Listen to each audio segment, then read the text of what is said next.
You're listening to Season 11 of Mobile Suit Breakdown, a weekly podcast covering the entirety of sci-fi mega franchise Mobile Suit Gundam from 1979 to today.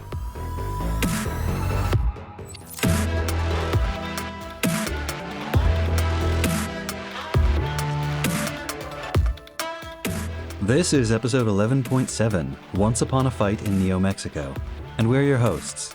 I'm Tom, longtime Gundam fan, and though I'm dead right now, by the time you're old enough to listen to this episode, I'll be teeming with life again. And I'm Nina, new to G Gundam and cursed to love mechs that will probably never be made into Gunpla. Mobile Suit Breakdown is made possible by our Yar and Young at Heart paying subscribers. Thank you all, and special thanks to our newest patrons, Shell, Kearney, Ella, Arisu M, and Taina AM. You keep us Genki. This week we're covering G Gundam Episode 7, Kurunara Koi, Hishi no Tobosha, or Prepare to Fight, Desperate Fugitive, which originally broadcast on June 3rd, 1994. Notably, this episode was written by Okeya Akira, and roughly 6 months before this, it was Okeya who wrote the Mexico episode of Victory Gundam. The storyboards and episode direction were both done by Komoto Shogo, and per an interview with Chief Director Imagawa, Komoto was essentially left to his own devices in the making of this episode. Komoto started working as a storyboard artist and episode director back in '89 on Mashin Hiro Wataru, but did not work on any prior Gundam shows and will not return to the franchise after G finishes. He seems to have reached the height of his career in the first half of the 2000s, working as director for a series of shoujo works under the famed Toei Animation hitmaker and mentor Sato Junichi, including Strange Dawn, Twin Princesses of the Mysterious Planet, and Princess Tutu. He was also the chief director on the second season of You're Under Arrest, the TV show, not the 1995 OVA, that produced the now famous the meme. Since 2006, he appears to have given up directing in favor of storyboarding, doing a fair amount of that for the Yu-Gi-Oh! Franchise. And now, the play-by-play.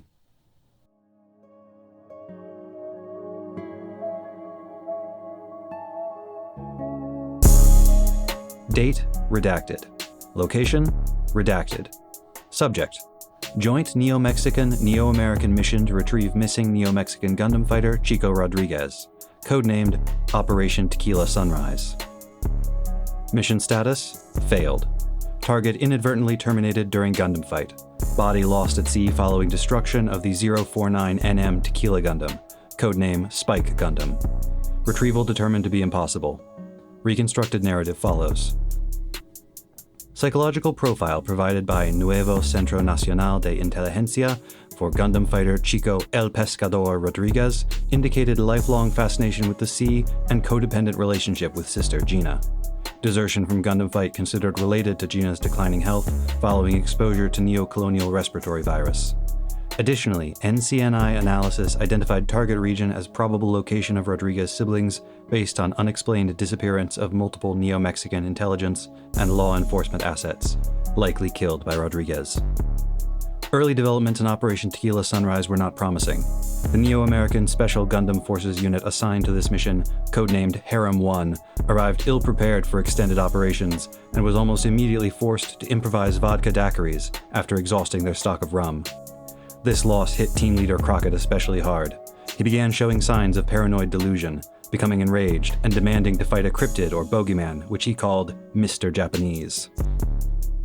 Evidence of possible foreign interference was first reported by Neo-American recon asset Bunny, who observed a man resembling Neo-Japanese Gundam fighter Domon Kashu in the Central Market District, interviewing locals about Rodriguez.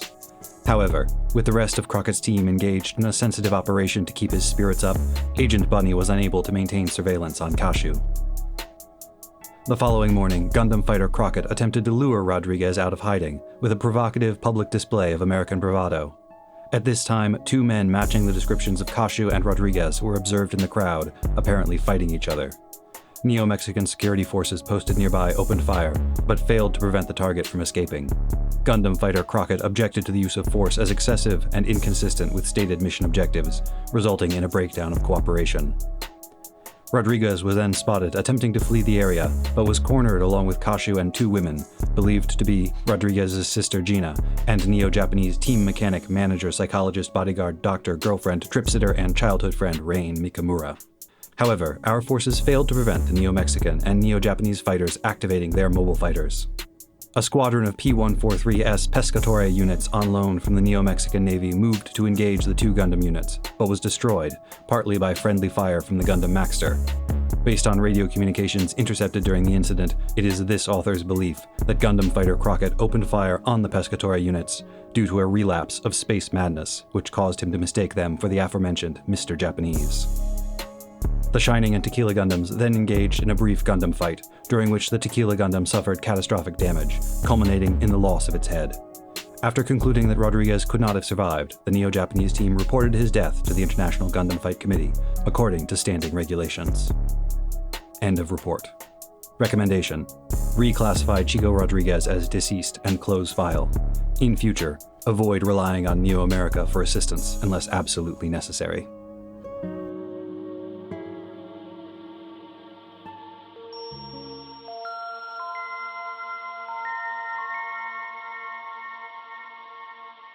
Hello, everyone. We have a treat today. We have a special guest, a friend of the podcast, and internet personality in the Gundam community, Pike. Hi. Welcome, Pike. We are thrilled to have you. Thrilled to be on. Before we start, tell us a little bit about your experiences with Gundam, and then specifically with G Gundam. Ooh.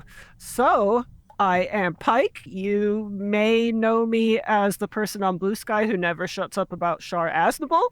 I've been an anime fan for a very long time, but I started watching Gundam in specific a few years ago because I watched The Witch from Mercury, and I thought, this is great. I love literally everything about this. I want more. And so I pulled up First Gundam. And at first, I wasn't sure if I was going to stick with it because I kind of had this idea it was going to be kind of one of those older, like, cheesy shows that was more of, like, you know, a nostalgia thing. But then it was, like, the greatest anime I'd seen in my entire life. So I promptly went on to devour most of the rest of the series. I'm pretty well known online for my live tweet threads, or I guess live post threads now that I'm no longer on Twitter. But I've been mostly watching them in production order, as I'm sure you two are familiar with. So I watched G Gundam after watching Victory, and I'm not going to sit here and say it was my favorite Gundam, but I'm very fond of it. It was a very fun time. I like it a lot. I'm also a longtime fan of the podcast, so I'm very happy to be here. Thank you so much. Shout out to playing it at max volume at work on accident when I forgot to put my earbuds in. Very educational. But we do always ask our listeners to share the podcast with their friends. Yes, share it with your workplace, share it with your coworkers, share it with everyone you know. That is my story, and I'm happy to be here talking about this really fun show with you all. So this episode, this is episode 7. This is the Neo-Mexico episode. And to me, the first thing that stood out is, while every previous episode has been about the sort of the national mythology of each country, wuxia for China, the American dream, courtly romance in France, the Russian gulag system, the mafia of Neo-Italy, there's nothing about this story that to me feels particularly Mexican. Although, I'll admit, personally, as an American from the northern part of the country, I'm about the least qualified person on earth to say what the national mythology of Mexico is or ought to be. Yeah. It's the Mexico that I think we did get was very sort of Taco Bell. You know, the kind of goofy Gundam fighter outfit that Chico was wearing, and, you know, the colony itself being a big sombrero with cactuses on it. His outfit is the worst. It's so bad. It's so bad. Why is it orange? Orange and green, a truly horrible color combination. Unless you're Irish. Step off, Nina. Okay. All right. Happy St. Patrick's Day. But why is his logo an M with a sombrero on it? So many sombreros. It's so bad. I thought of it as the tourist version of Mexico in a lot of ways, with all the cacti and sombreros and ponchos, the woven headband, Bunny's disguise, which is a sort of simplified version of a traditional dress and hat. Putting the stamp on that tourist experience is really Chibity being there, showing up in his mega yacht, acting very much like a tourist from the United States in that he's loud, obnoxious, and insulting towards the place he's visiting. Classic American military adventurism to just wander around Mexico looking for somebody. I did like that the episode chose to focus on family as a theme because while I'm not going to sit here and say that family is like specific to Mexico, because obviously that is important worldwide, it is definitely important to Latin cultures. Just speaking myself as someone who is Mexican American, it felt right to me that that was something they chose to focus on. Whether that was a conscious choice, I don't know. Probably not, but it worked for me, so there was that. The episode is replete with Mexico brand trademark items. This is the theme park version of Mexico. This is the frat bro Halloween costume version of Mexico. Yes, absolutely. It was very much the Halloween costume version of Mexico. You could swap out the characters and, put them in a different country, and it would probably still mostly work with very minor changes, right? Yeah, one of the things I noticed about this episode as very different from just the previous G Gundam episodes was previously it's all been about how disgusting and polluted and terrible Earth is. We keep getting that in the intros with the narrator guy. That's why people left. And yet, in this episode, they introduced the idea that there has been some level of environmental recovery. There are people who want to live on Earth, people who derive their livelihoods and sense of meaning from like an interaction with the Earth, like fishing. And I did wonder if this was from a perception of Mexico as less industrial, which is absolutely not the case. Mexico has tons of big cities and lots of industry. It is an industrialized nation. However, a lot of the touristy parts of Mexico have this image of being less industrialized and sort of trapped in an earlier time for the benefit of visitors. In G so far, there have been some countries that are advanced civilizations that have fallen into ruins. New York, Paris, Rome. And then there are the countries that are pre-modern or primitive civilizations that are basically intact but time displaced. And that's China and now Mexico. Yeah, personally, when I was watching it, I felt it was a nod almost to the kind of Native American background of Mexico as being a melting pot of, the Spanish who came over and the native Mesoamerican. So it almost felt like a stereotypical noble savage, the native who is closer to the earth and to nature, like in the design of like the little headband, which is kind of stereotypically, Mesoamerican there going around that Chico wears. So I kind of got that impression from it, but the focus on the environment was different. Gave it kind of an interesting feel. I hadn't really picked up on the possible like native influence of Chico as much until we started talking about it. But then I think of things like the blow darts and the canoe and the fact that apparently he fishes with a trident of all things. He cliff dives to go get the Tequila Gundam.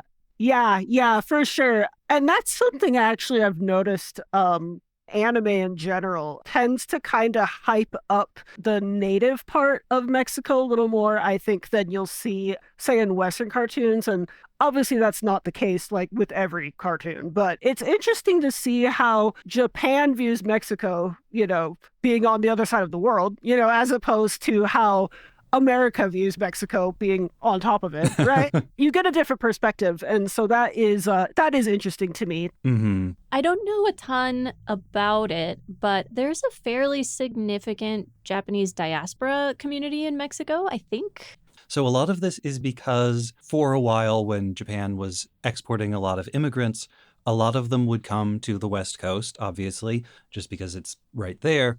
And at one point, the United States had closed its borders to Asian immigrants, but you could go to Mexico and then cross from Mexico into the US. And so a lot of Japanese people were moving through Mexico for that, and obviously some of them decided to stay. And then at one point, the US made it much harder to do that, and so many who would have gone into the US ended up staying in Mexico. This was a thing that happened like in the early 20th century, and it makes me wonder if maybe the idea of what Mexico was like got locked into Japanese popular culture and the Japanese collective imagination back then. And that's part of the reason why Mexico feels older in this episode. That could very well be the case. Yeah, that's actually really interesting. Hadn't thought of that. It would be interesting to look into that and kind of maybe see like how the Japanese immigrants from back then, saw Mexico and how that has influenced their kind of popular culture version of Mexico. Yeah, someone out there, this sounds like a great PhD project for some student. For all we know, it's already been done, but I have to search in Spanish and or in Japanese. Before we move on, I do want to bring up just a couple more things about Chibity. You popped off when Chibity first appeared. You've had 2 episodes of this guy and you are already ride or die for him. He's just such a lovable himbo. He's such a bro. He's such a bro. He's great. I love Chibity. I hadn't seen this in a few years, and watching this episode again, I was like, oh, I miss Chibity so much. His sidekick Bunny provides some comic relief as she is tracking Domon around. She's so inconspicuous. Yeah. Oh, yeah. Question for you, Tom. It's happened twice now. Do we think there's going to be a third incident of Chibity being used by a government? Because he fell for it again. Do Americans have a reputation for being, like, really credulous? Blundering around on the world stage, no idea what we're doing? Being led around by the nose by a bunch of, like, local tin pot dictators? Using our strength for their own purposes? Couldn't be us. I do love that Chibity gives us a look into kind of how other people see America. Like, it's America loves to stereotype other countries. Let's be the ones getting stereotyped. I love it. I wish we could go back to when everyone thought we were just good-hearted idiots. Yeah, that would be a good place to be right now. Right. Surrounded by women, right? Oh, yep.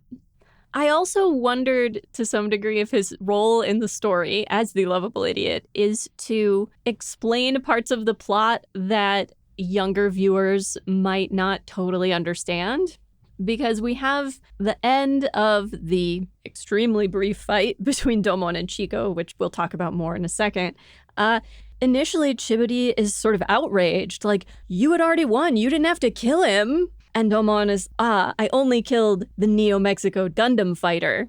Chico Rodriguez is still alive. So Chibity gets to be like, oh, so now his government will stop hunting him and other people will stop trying to fight him and he's free to just live with his sister. You're a good guy, Mr. Japanese. Because it's okay for Rain to walk away thinking Domon just killed that guy. But we can't have the audience thinking that about our boy. And it's important to Domon that Chibity realize what he did. Like, Domon wants Chibity's respect. And we know Domon's not going to tell Rain. Like, she's going to find out it's, like, completely, like, unrelated. Years from now, Chibity will mention it offhand, and she'll be like, wait, what? Domon will be like, oh, should we invite Chico to the wedding? She's like, oh, he's finally cracked up. That's it. I do love how Domon is continually insisting that all these situations have nothing to do with him and then winds up helping people anyway. He cannot help it and he cannot help himself. Anytime he enters a new area, he has to click on every NPC with a question mark or an exclamation point over their head. He's got that full clear achievement on lock. So the Tequila Gundam is one that had been spoiled for me before we saw this episode. It's so popular in the fandom. There's so many people who talk about it and do fan art of it. It was probably unavoidable the moment I got on social media and started engaging with Gundam fans. And then the fight is so disappointing. It's so brief. I think the actual fight is probably shorter than the transformation sequence. Yeah, it's definitely one of the big disappointments of G Gundam for me. I too was spoiled. I was spoiled on, some of the more ridiculous Gundams in this show. And that was one of them. And I was so excited for, this looks so stupid. It's going to be great. I can't wait for it to have like some ridiculous, like, taco-related superpower or something, right? Oh, God.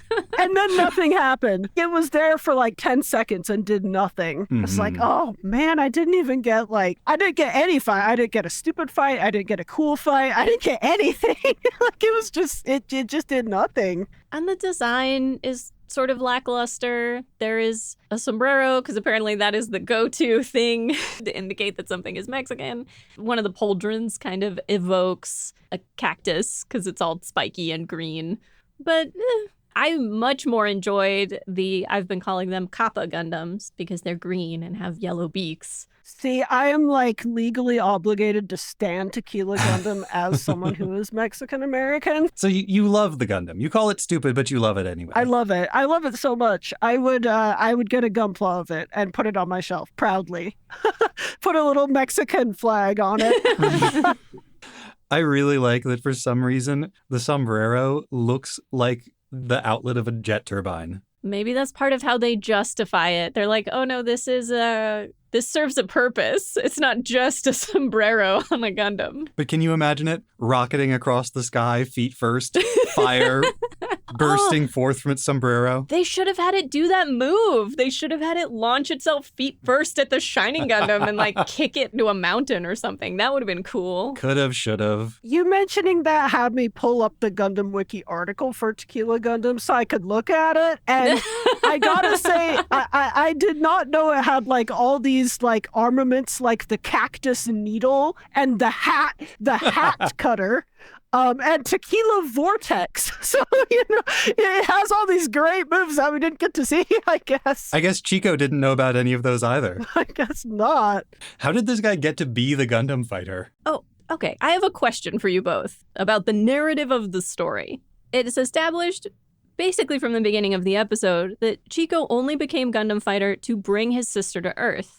But up until now, everybody's been talking about how hard it is to go to the colonies and how everyone is desperate to go to the colonies. So shouldn't it have been easy for him to come to Earth? Couldn't he have done it without becoming the Gundam fighter and then abandoning the Gundam fight and being chased all over creation by his government? Like, why did he go about achieving his goal in this way? We're told at the beginning of the episode that Neo-Mexico has very strict immigration laws and enforcement. And we were told in the prior episode that Domon needed to be a participant in the Gundam fight to be able to move around Earth freely. So there's a dystopian level of control over personal movement in this world. But this is really interesting. Back in the 70s, back in original Gundam, it was the excess population who were being shunted off into the colonies. Steadily over time, that has flipped. By victory, the Earth is a backwater. Everyone who's anyone lives out in the colonies, and that's the heart of political and economic power. So what has changed? Why the shift? Like, from our vantage point, looking back at the whole sweep of the series, it's very tempting to say, oh, this is like a sophisticated story of political development over time. Naturally, that was going to happen. But we know that these shows were being made one after another. There wasn't a lot of foreplanning about where the franchise was going to go. So what changed?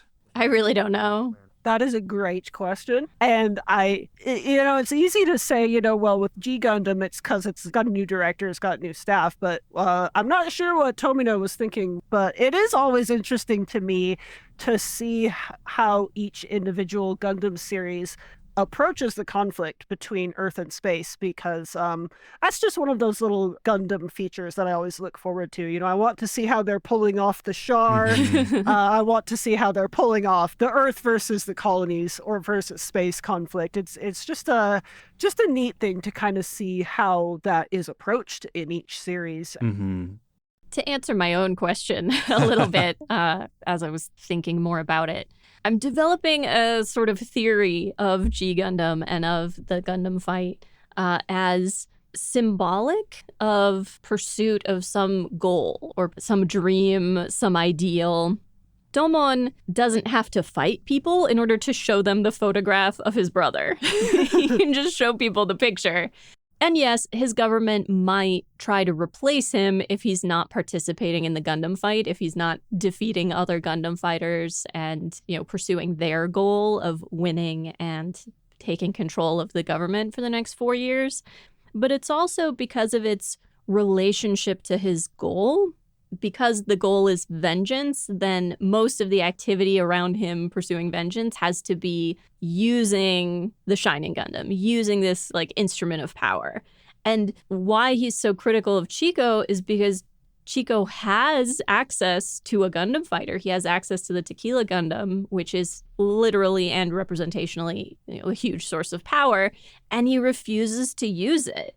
We know he doesn't have a problem with killing people. It's implied that he's murdered a bunch of people who have been looking for him. But he doesn't want to get in the Gundam fighter and fight people that way.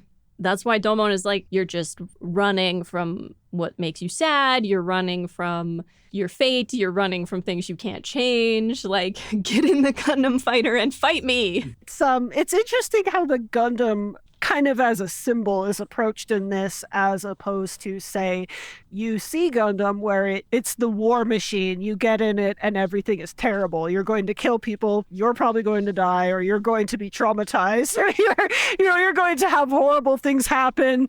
It's going to ruin your life, right? Whereas here, it's it's more like an extension of yourself, and it's more of a representation of what you want and your goals. And, even the way the Gundam is controlled, as opposed to, in UC Gundam, where it's kind of controlled with, levers and controls like you would control a machine in the real world. Mm-hmm. Whereas here it's oh no, your moves are literally being performed by the Gundams. You've literally become a giant superhero, right? and so it's definitely interesting seeing, how Domon takes that personally, and it's well, no, you have the big superhero machine. You have to be doing something with it, right? I don't care what you're doing, but you can't just sit around. In the UC, you cannot use the power of the Gundam to destroy without being destroyed yourself. In the future century, as long as you're a good person, you can use the Gundam all you want, because the Gundam is you, and you're a good person who's doing good things. It's a completely different logic. And Domon almost seems to take the position that once you have it, once you have been given a Gundam to use, you have an obligation to use it for some kind of purpose. If you have access to that power, you have a responsibility to at least try to achieve something with it. Chico's refusal to do so is horrifying, cowardly and weak. Domon doesn't put it this way, but the Gundam fighter carries the hopes and dreams of their nation. So many people have entrusted the Gundam fighter with their power and their hopes for the future. To just run away from the Gundam fight is to be squandering so many millions of people's energy. Imagine Goku performing the Spirit Bomb and then not doing anything with it, just holding that energy forever. Yeah. He takes his responsibility very seriously. And that's what he sees the Gundam as, is a responsibility. I think he understands that it represents what your desires are, what you want, and he takes that seriously. For being a show that is, on the surface, it looks like it's about countries, it's really not. That's how we're going to get all these guys together fighting. That's kind of our device to get this together. And It does seem to be more personal with him. It's about his personal idea of his training and his background and being the best he can be, kind of tied up with the idea of what the Gundam represents, not necessarily as Neo-Japan, but for humanity almost. You are the one who is the chosen Gundam fighter out of probably hundreds or even thousands of people who could have done it. You were the one chosen, and so what you personally want to achieve with it is important, in the same way that the Gundam fighters that Domon seems to respect all have some kind of personal high ideal. And I think probably the one from Neo France is the only one whose high ideal has anything to do with his country, really. For Chibody, it's sort of the American dream of being able to work your way up from the gutter. Chibody is very community-minded and motivated, but not nationally. The Neo-Russia fighter basically only lives for fighting now because he gave himself up to save his crew of former space pirates. That for Neo-China, it's about reviving Shaolin and reviving these very old and traditional martial arts. Like, most of them, it's a very personal goal that they're trying to achieve, but it's important to them and it's what drives them. And that is something Domon respects in the same way that he is single-minded about his pursuit of vengeance. Each of the people you've mentioned, each of the other Gundam fighters he's spared, has a very particular person or group of people that they're fighting for. Argo is fighting for his crew, who we know he has put himself into bondage in order to save their lives. George is fighting for the princess and for the spirit of France, which he views as a person, even if we might not. Sai-Shi is fighting for his family, his father, his temple. Chibody, of course, is fighting for the people of the great and glorious city of New York. Chico has someone to fight for, but he's not fighting. If Chico would just get into his Gundam and punch people until Gina's problems were solved, then Domon would have no issues with him at all. Mm-hmm. Correct. This is how you solve your problems, with your fists. Domon has yet to encounter a problem that couldn't be solved by getting into his Gundam and punching. He doesn't believe they exist. Speaking of the Gundam fighters, who so far have all been men, and of their very personal goals, we get that fabulous line from Rain, "Men only think of themselves." And the Japanese hews pretty closely to that. It's basically that men do whatever they want. Men behave however they want, and they do this too much. We haven't had a lot of gender in G Gundam yet, but we have had a few moments, mostly through Rain. And I really appreciated this one because, as comes up over and over again throughout the episode, Chico has not really consulted Gina about what she wants. She's dying. She knows she's dying. He's here because he promised her that they would return to Earth and live together and fish together and so on when they were children. This is about his desire to fulfill a promise he made. At no point is he really consulting what Gina wants. He's martyring himself because he feels bad about her impending death. That Rain line, though, is so good because, on the one hand, she's right in general, especially about Chico, but she's also wrong in this very specific example, because Domon very much was thinking about other people when he killed Chico Rodriguez, Gundam fighter of Neo Mexico. I noticed that line, too, in my rewatch. It was an interesting way to kind of close out the episode because it was very, there's trouble in paradise. What is that leading into? But yeah, it's interesting. The contrast between Rain, who has so far in this show been a very strong character who, she participates a lot. She's part of the team. She does stuff. Rain has been such a great character. I love Rain. I really, she's one of my favorite Gundam girls, and that's saying a lot because I love a lot of Gundam girls.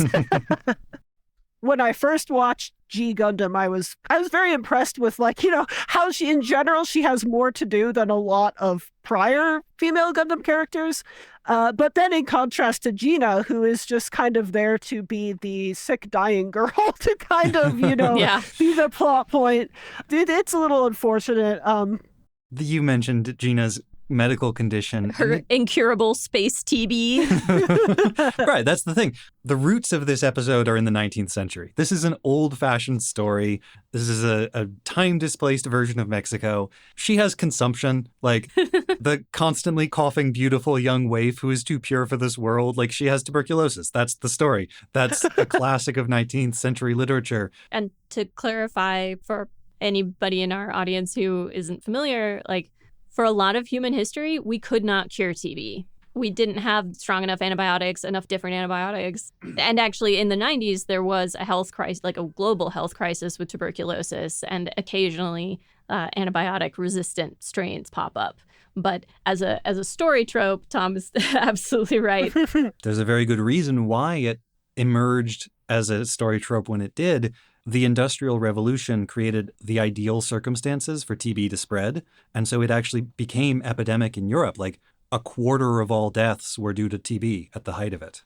The story, in fact, that this one reminds me most of is Les Miserables, which includes both the beautiful, consumptive young woman and also the wrongly accused, or sort of rightly accused, but morally righteous criminal guy faking his death by diving into the sea. Oh. Yeah, absolutely a more old-fashioned type of story. Even just with the aesthetics, too, obviously, going from kind of the hard science fiction of UC Gundam to a more kind of a mythological, allegorical story about heroes and anti-heroes, and definitely more of a classical type of story. Well, for Tomino, when he writes stories about war, he's writing stories about war. For Imagawa and other Gundam creators, when they write about war, they're writing about other things. It's always a metaphor for something else. Even the conflict between Earth and the colonies, it's a metaphor for the clash between tradition and modernity. It's a clash between the countryside and the cities. Yeah, very good point. G Gundam definitely feels like a very metaphorical type of story. And this is a really good episode to be talking about the comparison to UC Gundam, because just a year ago, Victory Gundam went to Mexico. Oh, gosh, that's right. And demolished it. I had actually completely forgotten about that, but you're right. As Nina's travel guides that she's been doing for every episode that we've watched so far will reveal, most G Gundam episodes make liberal use of real-world landmarks in order to set their action within a discernible place. But Mexico kind of doesn't. Are there any famous Mexican landmarks that show up in this episode? I don't think so. It certainly looks like places. When we watched Victory, we were identifying specific famous bridges and churches. Right. Victory features lots of very real, very famous Mexican architecture. There wasn't any moment in this episode where I felt like, oh, I'm meant to know what that building is, or I'm meant to know exactly where we are.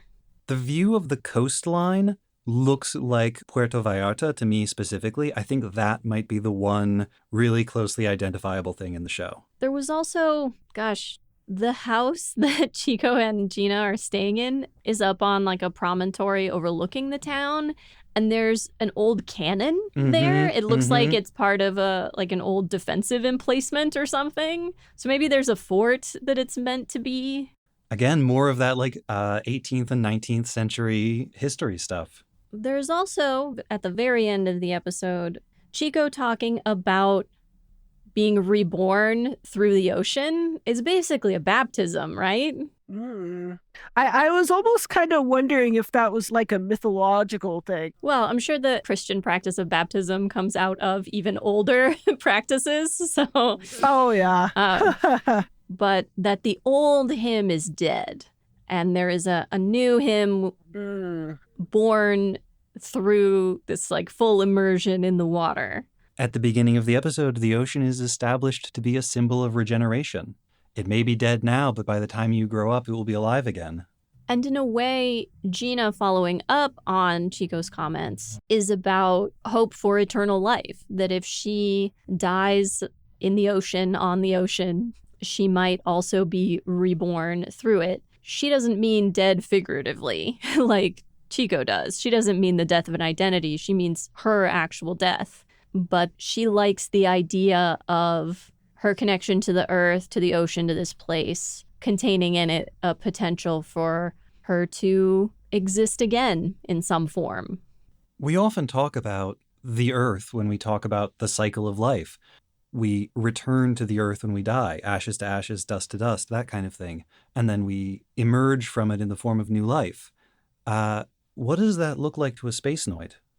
The most prominent imagery of death, or of the body after death, that I can think of is back in Zeta, when there was a string of episodes that all opened with like a frozen corpse drifting through the outer planets. And we know that they do the space version of burial at sea in First Gundam. Don't they do that with Captain Paolo's body? Mm-hmm. They just eject it from the ship and let it drift in space forever. If you die in space, you don't return to the planet. Well, and you don't change. You're just like a frozen corpse. And you just stay that way forever until something happens.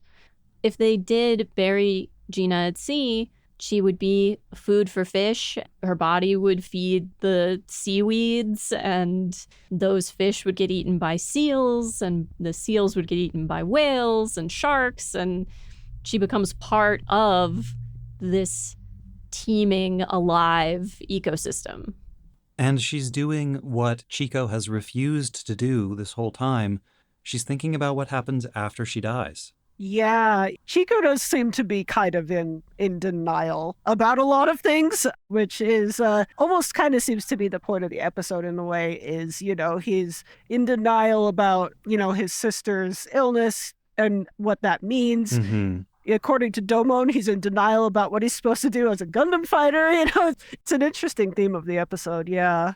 Yeah, he seems so shocked when she first says it, like he had forgotten. Mm-hmm. Or was making himself forget. Mm-hmm. He's trying to deny it and she won't let him. Did either of you catch the First Gundam reference in the fight? The way Domon cuts off the hands of the Tequila Gundam is the exact move that Amuro uses to disarm Rambaral's goof. Oh, I had not noticed that. And thematically connected, that's one of the episodes where Amuro is running away from the fight. Well, I think that's the one where he has run away and he decides to come back. Mm. I think somebody who made this show might have liked Gundam. Maybe a little bit. Wow, Gundam fans making Gundam. Tomino would be appalled. Yeah, no, it's actually is kind of ironic because as time has gone on, now we have reached a point where Gundam fans are making Gundam, as probably most recently exemplified by G Quux, who was obviously Gundam fans making Gundam. But it is interesting because a lot of the stuff like in the 90s, where it was kind of in that weird spot, like post-UC, a lot of the people making the shows were not really Gundam fans. They were just people who worked in anime. Mm-hmm. And so that's been more of a recent shift, I think. I would say probably since around the year 2000. Mm-hmm. And so seeing that in the earlier stuff is kind of neat. Like, oh, I'm used to seeing that in the more modern Gundam, but here it is in G Gundam. They had their little references too. I did want to talk a little bit about representation. Just speaking as someone who is Mexican American, I always kind of come into shows that have like a Mexican episode or a character or whatever, kind of curious to see how it's approached. And I'm not going to sit here and say that I'm an expert on Mexico. I actually like to call myself a Mexicant because I can't speak Spanish, and and I was not really raised in the culture.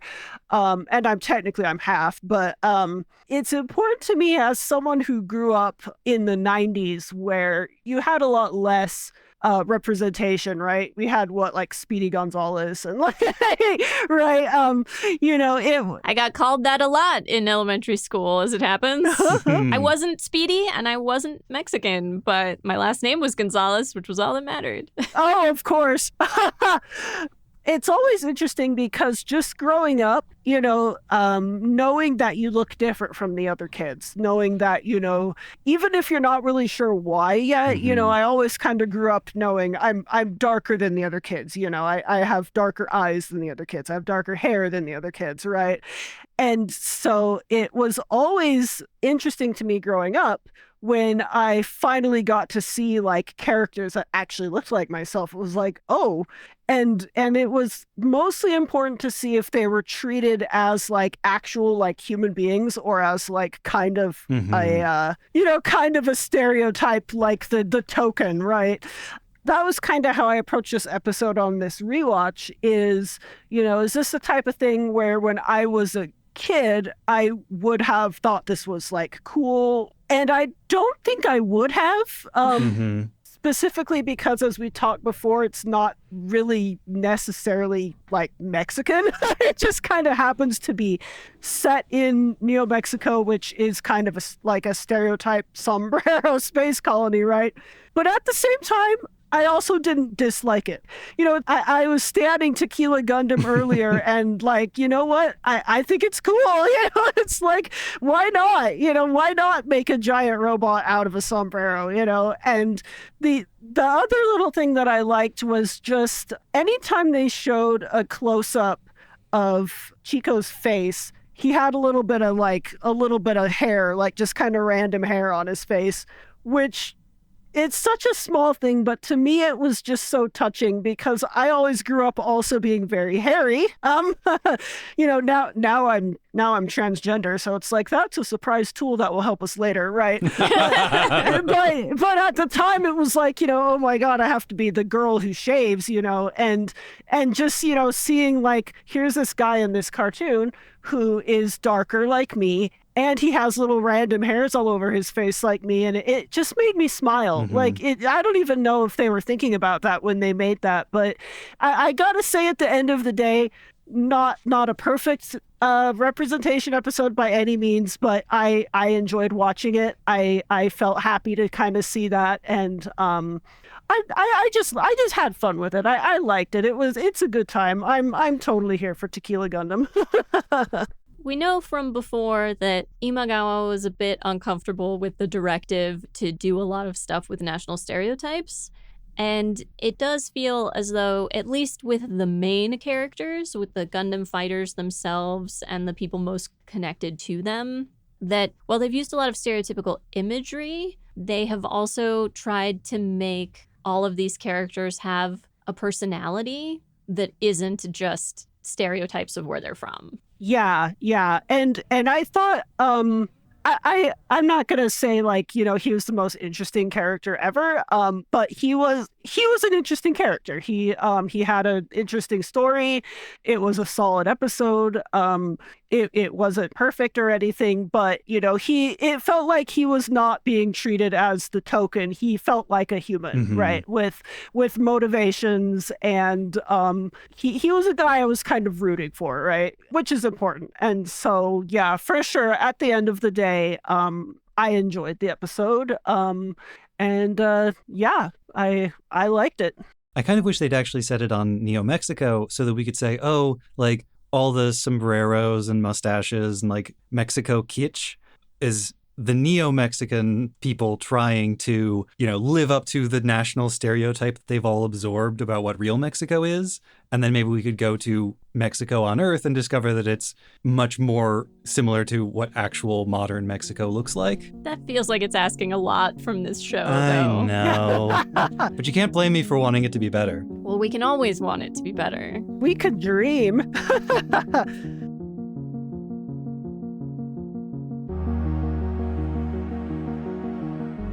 Next time on episode 11.8, Bon Gundam, Bad Gundam, we research and discuss G Gundam episode 8 and, this time, she really means it.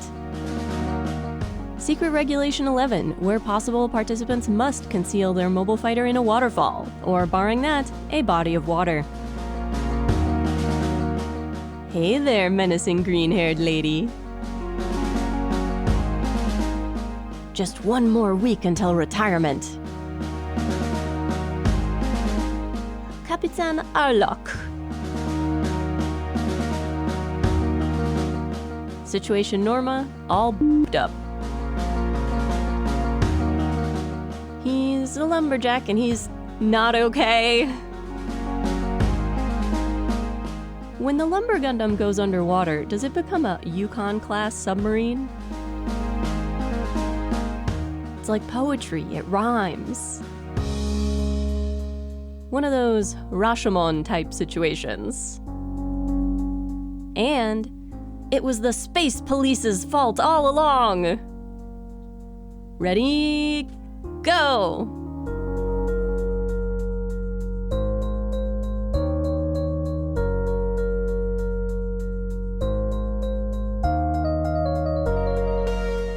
Mobile Suit Breakdown is written, recorded, and produced by us, Tom and Nina, in scenic New York City, within the ancestral and unceded land of the Lenape people, and made possible by listeners like you.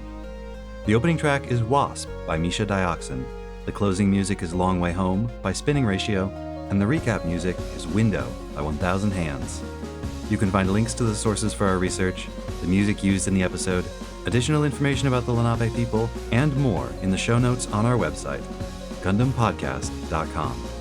You can get in touch with us by email at hosts@GundamPodcast.com.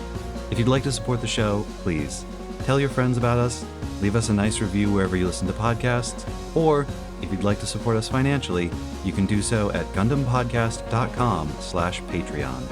Or look for other ways to support the show at GundamPodcast.com/support.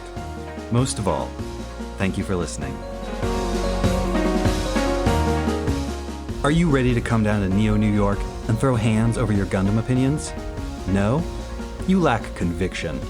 Or maybe you just haven't heard an opinion worth fighting over yet. So how about this one, inspired by DJG? The show's fine and all, but it's weird that we're 7 episodes in and they still haven't introduced the protagonist. I mean, this Domon guy seems pretty cool, but he doesn't have a Haro. How can you be a Gundam protagonist if you don't have the mandate of Haro? Domon is obviously just the overpowered prologue character who will die tragically while passing the torch on to the real hero.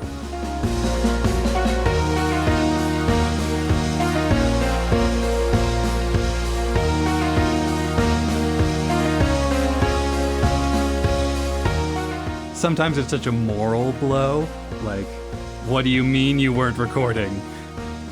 I said the most clever things of my life. Literally every time we've ever had to re-record something, the re-recording has been better than the original, so I'm sure this is going to be great. We've all forgotten what we said, but we remembered what we wanted to say. It's going to be fine. We're going to be okay. Before I redo the intro, Tom, did you put on the red light? The red light is on. Roxanne! I can't believe we've never made that joke before.